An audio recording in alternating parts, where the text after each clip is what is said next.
የፊልዴልፊያ ቤተክርስቲያን ዘመንን እንመለከታለን። አሁን ሁለት አብያተ ክርስቲያናት ብቻ ነው የቀሩን።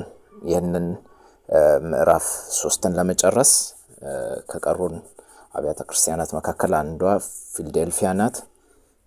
ሁለተኛው ደግሞ ሎዶቅያ ነው ማለት ነው። እነዚህ ሐሳቦች ላይ የተወሰነ ከኛም ዘመን ጋር ስለሚገናኙ በተለይ ሎዶቅያ ላይ የምንቆይ ይሆናል። የፊልዴልፊያን ቤተክርስቲያን ስንመለከት የፊልዴልፊያን ቤተክርስቲያን አስቀድሞ የዚችን ፊልዴልፊያ የተባለችዋን ከተማ ታሪካዊ አውድ ማየት ይኖርብናል ማለት ነው። ከተማዋ መች ተመሰረተች፣ በየትኛው ክፍለ ዘመን እና ምን አይነት ሁኔታ ላይ የነበረች ከተማ ናት የሚለውን በጠቅላላ ነው የምናየው። ፊልዴልፊያ ቤተክርስቲያን በሁለተኛው ክፍለ ዘመን ማለትም ከክርስቶስ ልደት በፊት ነው። ከክርስቶስ ልደት በፊት በግሪክ መንግስት ዘመን ላይ በሁለተኛው መቶ ክፍለ ዘመን ላይ በአንድ ንጉስ በአታሎስ በሚባል አታሎስ ሁለተኛ በሚባል ንጉስ የተመሰረተች ናት። እሱም ደግሞ እቺን ከተማ ፊላዴልፎስ ብሎ እንደጠራና ይሄም ደግሞ ለወንድሙ ያለውን ፍቅር ለመግለጽ እንደተጠቀመ ነው። ስለዚህም ከዚህ ፊላዴልፎስ ከሚለው የግሪክ ቃል ፊልዴልፊያ የሚለው ስም ወጣ ማለት ነው። ስለዚህ የወንድማማች ፍቅር ማለት ነው። ፊልዴልፊያ ማለት የወንድማማች ፍቅር ነው። በንጉስ አታሎስ ሁለተኛ የተመሰረተች ከተማ ናት። የከተማዋ ዓላማ ደግሞ ስንመለከት ለምን እዛ ጋር ሆነ? አሁን ቱርክ ያለችበት ቦታ ላይ ማለት ነውና ለምንድን ነው እዛ አካባቢ ላይ እቺ ከተማ ልትመሰረት የቻለችው ብለን ስንመለከት ከተማዋ የግሪክ ባህልንና ቋንቋን ወደ ምስራቅ ለማስፋፋት ወደ ምስራቅ ማለት መካከለኛው ምስራቅንም አንድ ላይ የሚያካትት ነው። ወደዛ ለማስፋፋት ተብሎ እንደ በር የምታገለግል ከተማ ናት። ምስራቃውያንንና ምዕራባውያንን የምታገናኝ ከተማ ወይንም ደግሞ የግሪክ ባህል ተናጋሪዎች ያው ምዕራብ አካባቢ ነው ያሉት፣ እነሱንና እነዚህ ምስራቅ አካባቢ ያሉትን ህዝቦች የምታገናኝ ከተማ ናት። በር ተባለ፣ እንደ በር ነው የምታገለግለው ማለት ነውና ስለዚህ እዚህ ክፍል ላይ በምንመለከትበት ጊዜ የተከፈተ በር የሚል ምሳሌ ስንመለከት ከታሪኳ ጋር የከተማዋ የተመሰረተችበት ዓላማ ጋር የሚገናኝ ይሆናል። ታሪካዊ ዳራው ላይ ስላለን ነው። አሁን ላይ ይቺ ከተማ በተደጋጋሚ ምን የሚያስቸግራት ከተማ ናት? የምድር መናወጥ። አሁን እነዚህ ታሪኮችን የምንመለከተው ለምንድን ነው? ራእይ አብዛኛው ነገር ምሳሌያዊ ነገር ነው። ምሳሌያዊ ነገር ግን ትንቢታዊ ነገሮችን የሚገልጹ ናቸው።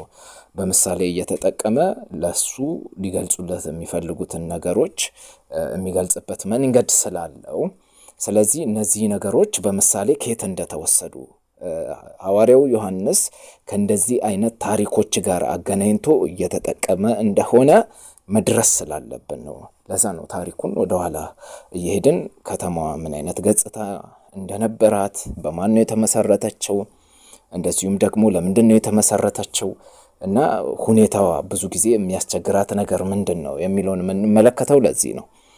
እቺ ከተማ ብዙ ጊዜ በተደጋጋሚ የምድር መናወጥ የሚከሰትበት፣ መሬት ይንቀጠቀጣል፣ ብዙ ነገሮች የሚፈጠሩበት አካባቢ ነው ይሄ ቦታና ብዙ ጊዜ ያስቸግራል። ብቻ በአንድ ወቅት በ17 ዓመተ ምህረት ምን ሆነ? ታላቅ የሆነ የመሬት መናወጥ ከተማዋን አወደማት። ከተማዋ ሙሉ ለሙሉ ብትንትኗ ወጣ፣ ፈራረሰች እቺ ከተማ እና ሰዎች ከቤታቸው ውጪ በፍርሃት መኖር ጀመሩ። ከዚህ አካባቢ ላይ የሚኖሩ ሰዎች መሰደድም ጀመሩ እና እንደዚህ አይነት ታሪክ ያላት ከተማ ናት። አሁን እቺ መሬት መንቀጥቀጥ ከምን ጋር ልናገናኘው ነው? እዚህ ክፍል ላይ በአምላኬ ቤተ መቅደስ ምሰሶ አደርገዋለሁ የሚል ሐሳብ አለ። ስለዚህ ከእንደዚህ አይነት ነገር ጋር የሚገናኝ ነገር ስላለው ለዛ ይሄ ታሪክ ይጠቅመናል ማለት ነው። ሌላኛው ደግሞ እቺ ከተማ ላይ ብዙ አይሁዶች ይኖራሉ። አሁን ዮሐንስ በሚጽፍበት ጊዜ ነው። እና በጣም ብዙ ነው፣ እጅግ በጣም ብዙ አይሁዶች የሚኖሩበት ከተማ ነው። ምክንያቱም አይሁድ እንግዲህ ተበትነዋል እና ተበትኖ ስላለ በጣም ብዙ አይሁዶች እዚህ አካባቢ ላይ ብዙ እስራኤላውያን አይሁዶች የሚኖሩባት ቦታ ናት። አይሁድ ደግሞ አንድ ነገር አለው፣ ክርስቲያኖችን እጅግ በጣም ነው የሚቃወሙት።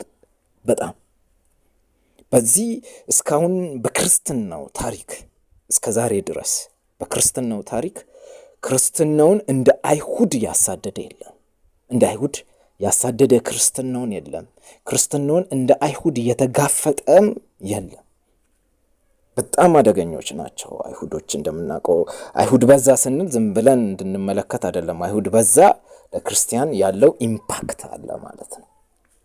ስለዚህ አይሁድ በዛ ስንል አንደርስታንድ ማድረግ ያለብን ቶሎ ብለን ያለውን ኢምፓክት ነው። ምክንያቱም እስልምና በሰባተኛው መቶ ክፍለ ዘመን ተነሳ 632 ላይ የእስልምና ሃይማኖት።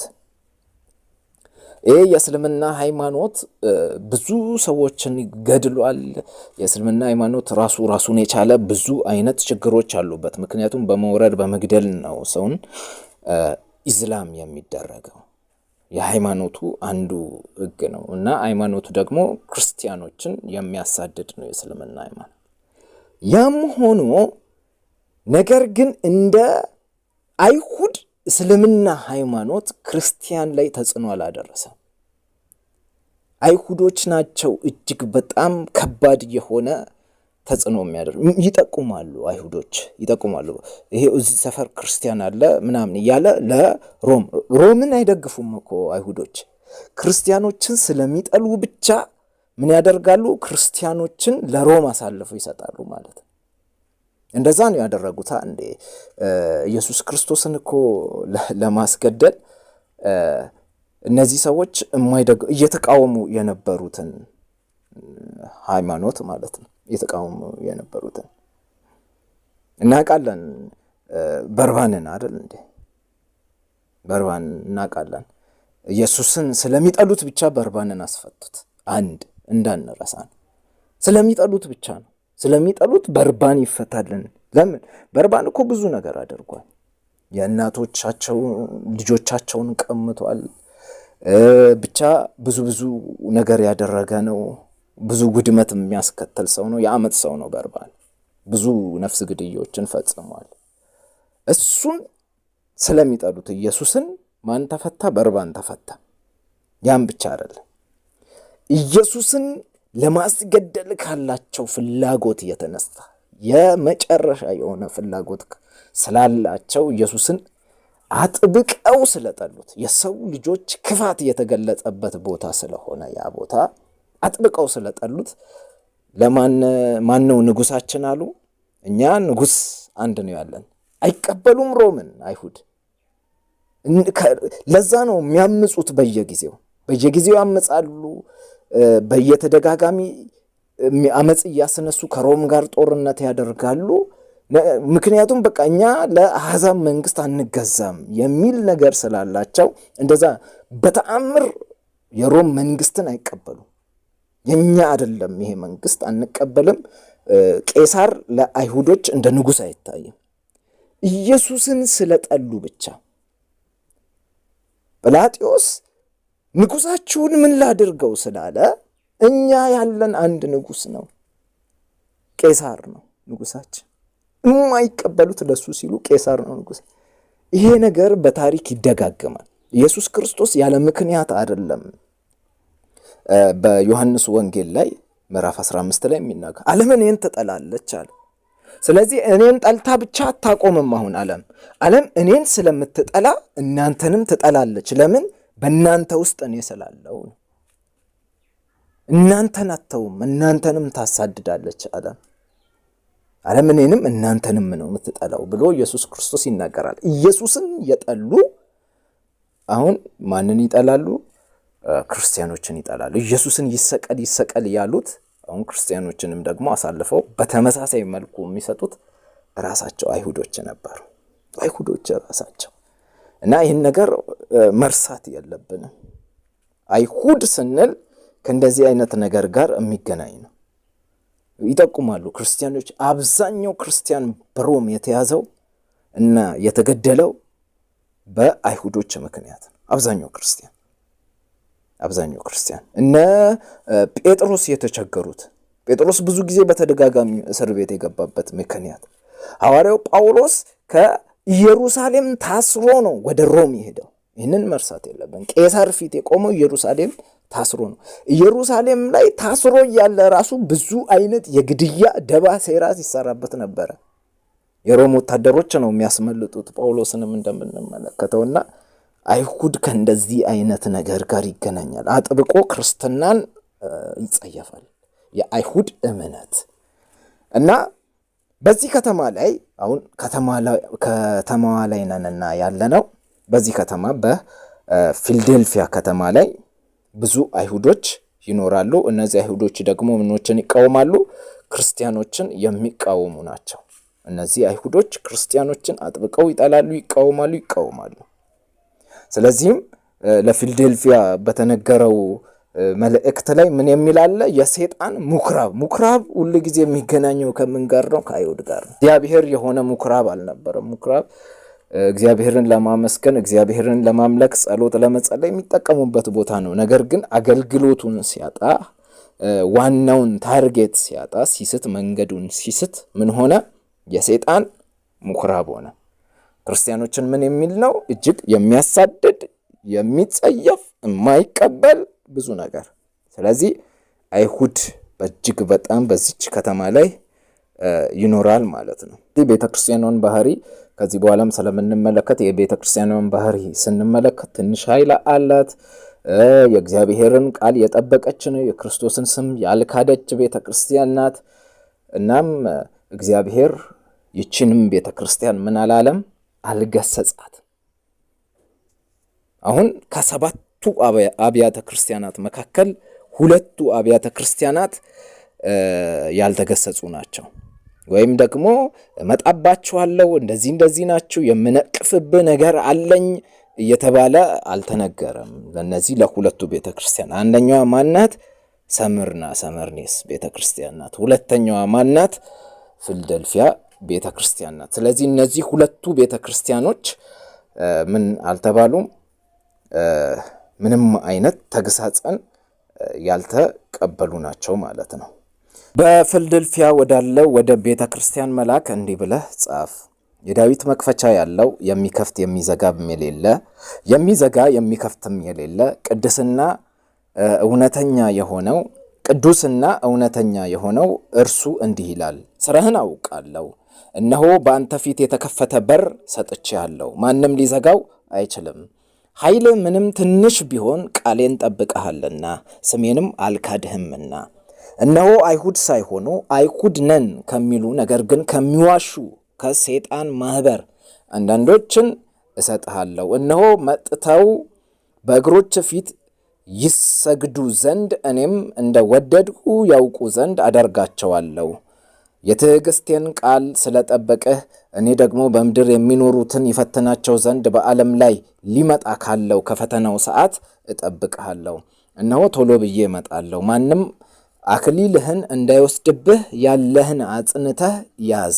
ድል የነሳው በአምላኬ መቅደስ አምድ እንዲሆን አደርገዋለሁ፣ ወደፊትም ከዚያ ከቶ አይወጣም። የአምላኬን ስምና የአምላኬን ከተማ ስም ማለት ከሰማይ ከአምላኬ ዘንድ የምትወርደውን አዲሲቱን ኢየሩሳሌምን አዲሱንም ስሜን በእርሱ ላይ እጽፋለሁ። መንፈስ ለአብያተ ክርስቲያናት የሚለውን ጆሮ ያለው ይስማ ይላል ፊልዴልፊያ ባለው መልእክቱ ማለት ነው።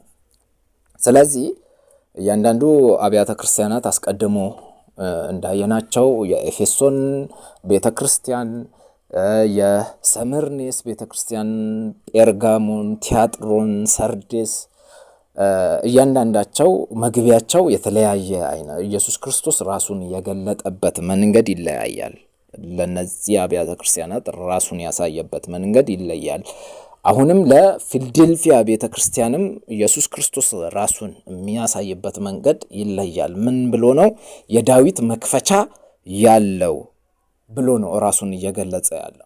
ስለዚህ የዳዊት መክፈቻ ያለው የምትለዋ ቃል ሄዳ ምን ከሚለው ጋር ትገናኛለች? የተከፈተ በር ሰጥቼሃለሁ፣ ማንም ሊዘጋው አይችልም ከሚለው ጋር ይገናኛል። መክፈቻ ከበር ጋር ቀጥታ ግንኙነት ስላለው፣ ስለዚህ መግቢያው ሁል ጊዜ መሃሉ ላይ ያለውን ነገር የሚነግረን ታሪካዊ ማጠንጠኛው ነው ማለት ነው። ስለዚህ እነዚህን ነገሮች ስንመለከት የኢየሱስ ክርስቶስ የተገለጠበት የተከፈተ በር የሚለውን ኋላ ላይ እንመለከታለን። ስለዚህ ስለ አይሁድ ማህበራት ተመልክተናል አስቀድመን። እዚህ አካባቢ ላይ የአይሁድ ምኩራብ ያለበት ቦታ ነው ብለናል። ስለዚህ አይሁዶች እጅግ በጣም ስላሉ እነዚህ ምኖች ናቸው? የሰይጣን ማህበር ናቸው። ወይም ምኩራቡ፣ ስብሰባው፣ ማህበሩ የሰይጣን ነው ይላልና ከነዚህም አንዳንዶችን እሰጥሃለሁ ይላል። እሰጥሃለሁ መጥተው በእግሩ ፊት ይሰግዱ ዘንድ እኔም እንደወደዱ ያውቁ ዘንድ አደርጋቸዋለሁ። እነማንን? እነዚህን ማህበራት ማለት ነው። እነዚህን የአይሁድ ህዝቦች ወይንም ደግሞ ከሰይጣን ማህበር የሆኑትን የጀዊሽ እምነት ተከታይ የሆኑትን እነዚህን እሰጥሃለሁ ይላል። እንደዛ የሚያደርግበት ምክንያት ምንድን ነው? ይቺ አብያተ ክርስቲያን ምን ጠብቃለች? የእግዚአብሔርን ትዕግስት ጠብቃለች። እና እግዚአብሔር ሲታገስ አብራ የታገሰች ናት። ስለዚህ የዚች ቤተ ክርስቲያን አንድ ተስፋ አለ። አንድ ነገር ይመጣል ፊት ለፊት። ምን አለ? መከራ አለ። መከራ አለ። ብዙዎች እንደውም ይህንን ምን ይሉታል? ከመከራው ሰዓት እጠብቅሃለሁ ሲል ቀጥታ ከ7 ዓመት መከራ አታይም እቺ ቤተ ክርስቲያን፣ ከዛ አስቀድማ ምትሄድ ናት ቤተ ክርስቲያን ብለው ይህንንም ክፍል ወስደው ተንተርሰው የሚናገሩ አሉ። ብቻ ፈተና አይደርስባችሁም፣ ከፈተና የምትወጡ ናቸው። ያኛው ፈተና በዚች ምድር ላይ ሊመጣ ያለው ፈተና እንደማያገኛትችን ቤተ ክርስቲያን ይገልጻል። ለምን ሲባል እነሆ በቶሎ ምን ላለው እመጣለሁ፣ ማንም አክሊልህን እንዳይወስድብህ ግን አንተ ምን አድርግ? ያለህን አጽንተህ ያዝ። አክሊል ማለት ሽልማት ነው። ከጌታ ዘንድ ክርስቲያኖች የሚቀበሉት ሽልማት ወይም ደመወዝ ነው እንጂ ይሄ አክሊል ከዘላለም ሕይወት ጋር የሚገናኝ አይደለም። የዘላለም ሕይወት ያለው ሰው የሚያገኘው በረከት ነው ወይንም ደግሞ የሚያገኘው ሽልማት ነው ማለት ነው። ይሄ ነገር ሽልማት ሲሰጥ ሁል ጊዜ በምንድን ነው የሚሰጠው? በስራ ነው። ሽልማት በስራ ነው። እያንዳንዱ ሽልማት ደግሞ ይለያያል እንደየ አይነቱ ማለት ነው። ለምሳሌ ለወንጌል ሲል ለክርስቶስ ወንጌል ሲል ሕይወቱን የሰጠው ሰው ማለት በድንጋይ ተወግሮ ሊሆን ይችላል፣ በተለያየ አሟሟት ብቻ በሰው እጅ ስለ ወንጌል የሞተ ሰውና እንደዚሁም ደግሞ በሌላ መንገድ የሞተ አንድ ክርስቲያን እኩል አይነት አንድ አይነት አክሊል አይደለም የሚያገኙት እና እንዲህ አይነት ነገሮች አሉ። አንድ አይነት አይደል፣ ይለያያል አክሊሉ ራሱ እና እንዲህ አይነት ነው ያለው። ስለዚህ እነዚህን ነገር ምንበል አጽንተህ ያዝ፣ ማንም እንዳይወስድብህ ተከላከለው እና ጠብቅ፣ አጽንተህ ያዘው ይላል። ለምን? እኔ በቶሎ እመጣለሁና። እናም ደግሞ ከሰማይ የምትወርድ ከተማ አለች። እቺም ከሰማይ የምትወርድ ከተማ የማ ከተማ ናት? የአምላኬ ከተማ ወይም የእግዚአብሔር ከተማ ተብላ የምትታወቅ በዚህ ምድር ላይ ያለችዋን ኢየሩሳሌምን የምትወክል አዲሲቷ ኢየሩሳሌም ናት እቺ ማለት ነው። እዚህ ምድር ላይ ኢየሩሳሌም አለች። እዚህ ምድር ላይ ያለችዋ ኢየሩሳሌም ጥላ ናት። ለማን? ለአዲሲቷ ኢየሩሳሌም ትመጣ ዘንድ ላለችዋ ኢየሩሳሌም ጥላ ሆና የምታገለግል ናት እና አዲስቷን ኢየሩሳሌምን ደግሞ አዲሱንም ስሜን ይላል ኢየሱስ ክርስቶስ። ምን አይነት ስም እንደሆነ አናውቅም። አዲሱን ስም ብቻ ጽፍበታለሁ ይላል እና እንዲህ አይነት ብዙ ቃሎች የተገቡላት ቤተክርስቲያን ናት። የማን ቤተክርስቲያን? ፊላዴልፊያ ቤተክርስቲያን። ነገር ግን አሁን እጅግ በጣም የምንመለከተው የተከፈተ በር ሰጥቻለሁ የሚለውን ሐሳብ አስፍተን ማየት ይኖርብናል።